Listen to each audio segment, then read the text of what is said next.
ቴዲ አፍሮ ወዶ አይደለም መሳሪያ ተደቅኖበታል።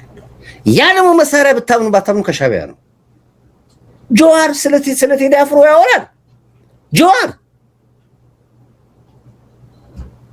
ትላንትና እኮ ጀዋር የኦሮሞ እውቁ ዘፋኝ አጫሉ እንደተገደለ የአማራው ዘፋኝ ቴድሮስን ገለን እናሳያቸዋለን እኮ ብሎ እኮ በሚዲያ የተወራው ጀዋር እኮ ነው ያወራው። ይሄንን ትላንትና ያጫሉን ደም በቴዲ እንበቀላለን አታስታውሱም እንዴ?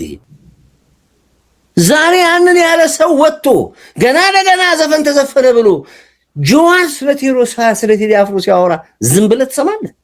ጀዋር ወጥቶ ስለ ቴዲ አፍሮ ሲያወራ ያኔ ነው መንቃት የነበረብህ ጭንቅላት ካለ። ስለዚህ አሁንም ልጁ የገባበት ቅርቃር መውጣት አለበት። ዘፈኖቹን ትንሽ ዞር ብያለሁ እንዳለ እየየ ነው፣ መርዶ ነው። ዘላለምን እየየ ዘላለምን ሟርት ዘላለምን ችግር አንድ ቦታ እኮ ጣል ይደረጋል እኮ። ስለሚያሳዝነኝ ነው እንድጠነቀቅለት ነው እንጂ እኔ በግል ከቴዲ አፍሮ ጋር ምንም ችግር የለብኝም። ያውቃል እኮ ሰው የገጨ መኪና እኮ ገጭታል ብሎ እኮ ነው ህወሓት አስገብቶ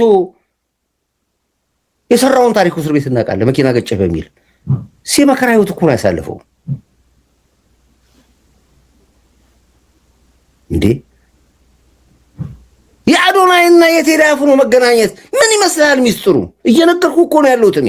በአዶናይ አጀንዳ ያልጮሃል የለም፣ አሁን አለ የለም።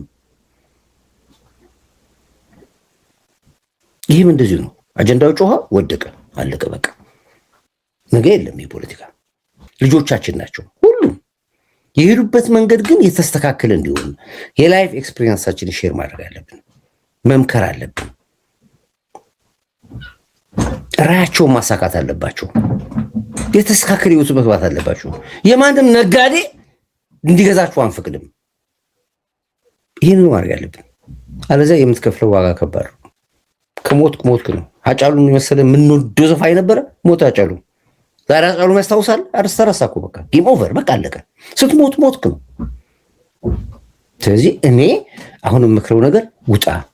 ሁሉንም በጭፍን ዝም ብለህ ግጥምና ዜማ ደናደ በናበ ቸናቸ ገጥመ በሙዚቃ አቀነባብ ስለተለቀቀና ብሶት ስላወራ የኢትዮጵያ ችግር አይፈታም። እንደዚህ አይነት ሪቮሉሽን የለም። በዘፈን የምትፈርስ ሀገር የለም። በዘፈን የምትቆም ሀገር የለችም።